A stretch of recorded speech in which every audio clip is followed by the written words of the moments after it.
Oke, sederhana sebenarnya, tapi mungkin dari sini kita punya nilai G observasi. Nah, studi berikutnya adalah bagaimana nilai variasi gravitasi tersebut akan digunakan untuk mempelajari kondisi bawah permukaan. Nah, kita mengenal adanya koreksi atau reduksi dari nilai gravitasi tersebut yang dilakukan oleh Bogge, sehingga kita mengenal adanya Bogge anomali, atau yang lebih spesifik ada yang membuat persamaan untuk complete Bogge anomali. Complete Bogge anomali ini adalah selisih antara G observasi dengan G teoritis. Artinya G teoritis itu mencakup nilai-nilai yang ada di model bumi kita. Kalau terdapat perbedaan dengan nilai teoritis, maka itulah yang disebut dengan anomali. Ya kan? Ketika 0 berarti itu anomalinya 0, tidak ada anomali, kurang lebih seperti itulah. Kemudian kalau ada positif berarti di situ adalah ada positif anomali Bogge-nya. Negatif, negatif anomali Bogge-nya. Nah, koreksi atau reduksinya mencakup hal-hal seperti ini. Ada G fungsi lintang, atau ada yang menyebutnya koreksi spheroid, begitu ya. Kemudian ada free air correction, Bogge correction, dan terrain correction. Ini kalau disatukan jadi G teoritis. Ini biasanya saya tulis di modul praktikum. Jadi ini kurang lebih ceritanya. Nah, sekarang kita coba menyimak apa yang ada di buku teks. Di buku teks penjelasannya menjadi seperti ini. Anda makin bingung nggak? Jadi ada gravity observasi itu adalah total dari tarikan dari referensi elipsoid ditambah pengaruh dari elevasi, dari sea level, pengaruh dari yang lain-lain. Ada banyak nih. Sementara secara praktis kita pelajari seperti ini. Yang disampaikan Pak Wawan kurang lebih juga seperti ini. Nah, sekarang saya coba tunjukkan bagaimana formulasi persamaan CBA itu kalau Anda sandingkan beberapa literatur yang sering dipakai, yaitu ada Telford dan Blakely. Yang atas itu adalah dari Telford, yang kedua ini dari Blakely, yang ketiga ini juga dari Blakely. Bedanya yang kedua dan yang ketiga, bentuk ini tidak ada yang isostasi. Jadi ini delta G anomalinya anomali isostasi. Kalau kita belajar sampai ke lapisan kerak dan mantel. Nah, sementara yang kita pelajari lebih banyak ke complete Bogge. Jadi pendekatannya adalah bentuk ini. Sedangkan yang Telford ada bentuk ini. Ada sedikit perbedaan, jadi ada beberapa istilah yang berbeda. Nah, sekarang kita simak. Di sini G observasi dikoreksi G teoritis. Nah, harus dibaca dulu di Telford tuh GT itu apa. Jadi pemahamannya harus ke GT itu apa. Kemudian ada beda dari fungsi lintang. Kemudian ada free air, Bogge, dan terrain. Jadi kalau di sini fungsi lintang kebanyakan saya melihatnya buku Telford itu berkaitan dengan studi kasus atau buku yang ada di North America atau dekat ke Amerika. Kemudian di sana kasusnya adalah ketika beda lintang itu sering dialami untuk survei yang ada di sana. Nah, itu bedanya cukup besar. Padahal kan kita tahu bentuk kita, bumi kan ada hemisfer di utara, itu mungkin beda ketika kita bekerja di bagian khatulistiwa. Nah, di sana ketika ada beda lintang itu ada koreksinya. Jadi sedikit beda lintang itu ada koreksinya. Nah, sedangkan G teoritis ini mencakup terkait dengan spheroid. Jadi kalau di konteks yang kita bahas, G teoritis dan G lintang ini dijadikan satu ke bagian sini, atau kita melihatnya koreksi lintang itu kita tidak lakukan atau kita abaikan ketika kita melakukan pengolahan data yang di dekat ekuator. Nah, oke. Nah, sekarang kita coba bandingkan yang dari Blakely. Ada G observasi, free air, SB itu slab Bogge, T itu terrain, G0 di sini adalah G normal atau ya G theoretical atau G spheroid. Nah, ini urutannya berbeda, tetapi yang signifikan dari dua persamaan ini adalah simbol matematis. Di sini ada minus plus plus minus plus, di sini ada minus minus minus minus. Oke. Nah, sekarang terlihat dari cara memandang, cara menuliskan ekspresi dari formulasi matematis ini. Nah, di sini kalau yang minus plus plus ini kan ditunjukkan dengan konsep praktisnya. Jadi langsung digabung persamaannya. Jadi G observasi dikoreksi G model, di mana di breakdown langsung G modelnya dibongkar kurungnya.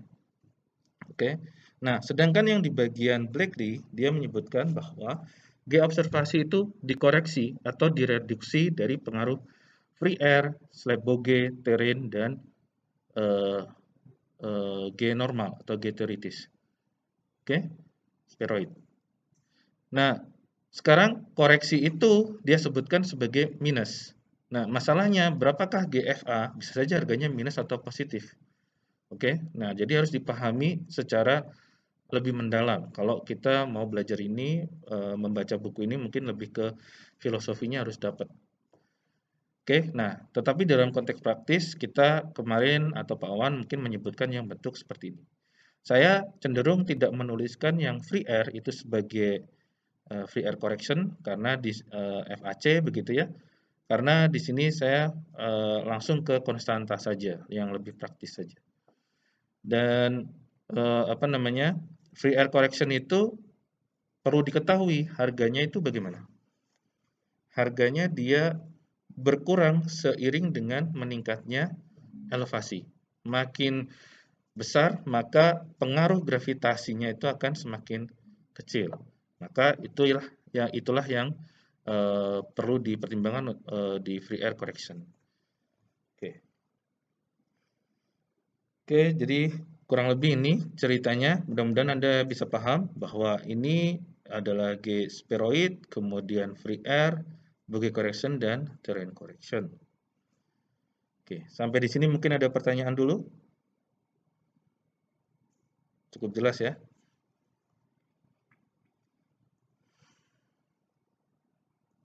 Hal yang berbeda dengan yang disampaikan di slide-nya Pak Wawan. Intinya adalah saya ingin membukakan kepada Anda wawasan di buku teks Selalu Belajar. Pak Wawan mungkin menyebutkan di slide atau dosen yang lain begitu ya. Siapa saja bisa buat slide. Misalkan ada konstanta G, universal gravitasi misalkan. Angkanya itu dibuat dari rujukan tahun berapa. Anda harus cermat. Tahun sekarang itu berapa harganya, itu Anda bisa cek di literatur terbaru. Jadi itu nanti akan mempengaruhi nilai-nilai konstanta yang terlibat dalam perhitungan ini. Oke. Nah, ini kita masuk ke angka-angka yang lebih spesifik. Saya cenderung dekat persamaan ini ke bentuk Blakely, karena tadi saya sampaikan ada faktor koreksi lintang ini yang istilahnya dari sini tuh digabungkan ke spheroid. Oke, nah yang paling mudah digunakan itu adalah International Gravity Formula tahun 67. Nah, tapi sebenarnya sejarahnya ada 3 bagian, ada tahun 30-an, ada tahun 67, ada tahun 80-an. Nah, yang berbeda apa adalah parameter dari model buminya. Di sini kita punya radiusnya pada tahun 30-an disebutkan pada radius sekian rata-ratanya. Kemudian ini ada konstanta F, super F, nanti Anda bisa baca di buku Blakely-nya. Dan kemudian ada konstanta, ini ada massa dan konstanta gravitasinya. Kemudian ada percepatan dari bumi pada bagian spheroidnya. Nah, tahun 67 ini berbeda. Nah, kurang lebih ini persamaannya. Nah, kalau tahun 80 seperti ini. Nah, tahun 80 ini relatif yang digunakan sampai sekarang atau yang formulasi terbaru yang digunakan sampai sekarang. Karena ini kenapa? Baru mati ya? Yang tadi enggak ya?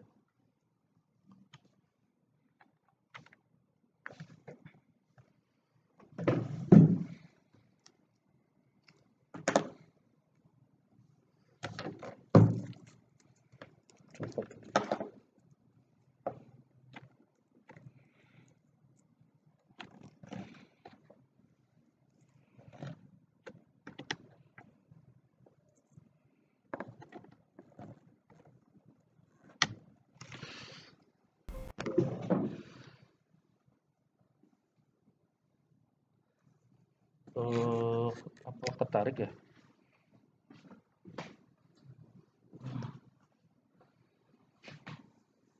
Oke.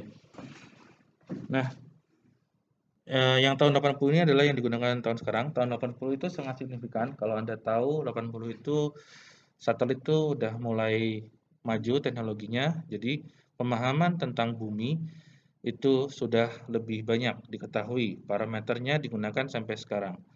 Makanya kita kenal ada proyeksi WGS 1984.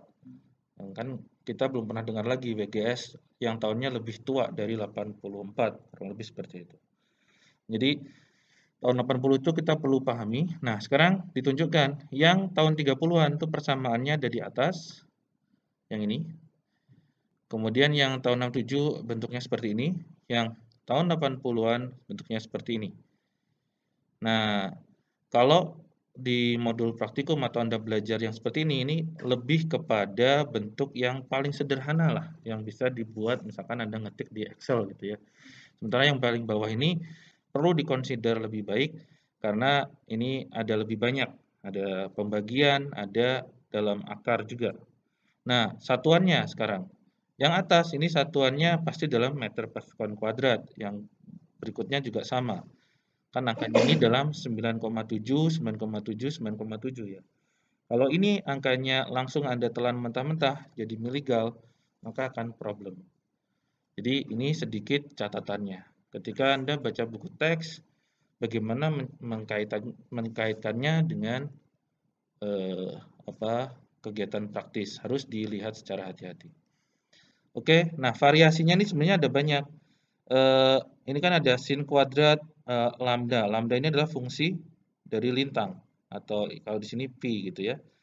Ada yang tulisnya pakai sin kuadrat, ada yang sin kuadrat lambda, ada 2 lambda. Jadi kalau buku teks ada yang berbeda-beda, ini berkaitan dengan fungsi dari sinus sehingga konstanta yang ada di depannya ini juga biasanya akan sedikit berbeda. Jadi makanya harus hati-hati Anda menggunakan referensi yang mana. Oke?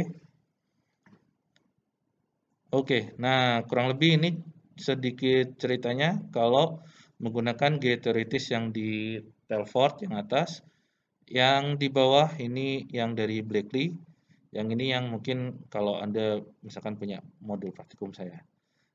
Ini kurang lebih ceritanya, ini satuannya miligal, ini satuannya meter per sekon kuadrat, ini miligal. Ini ada beda-bedanya, ini ada sin pangkat 4, sin kuadrat. Nah, jadi kalau ada beda konstanta atau apanya, nah itu mungkin harus di-recheck lagi untuk bentuk-bentuk. Saya hanya menjajarkan apa yang tertulis di buku teks dan mudah-mudahan tidak semakin membuat bingung. Begitu ya? Oke. Nah, kalau saya sih paling mudah itu baca buku memang dari Blakely ya. Saya cukup sering lah berinteraksi dengan Blakely, jadi saya melihat di situ banyak konsistensi yang saya temukan. Oke. Sedangkan kalau Telford saya mungkin perlu menggalinya lebih banyak, mungkin ada satuannya dalam satuan feet, satuan apa gitu ya. Jadi cukup banyak yang konstantanya itu perlu kita perhatikan lebih detail. Oke, itu terkait dengan gaya spheroid.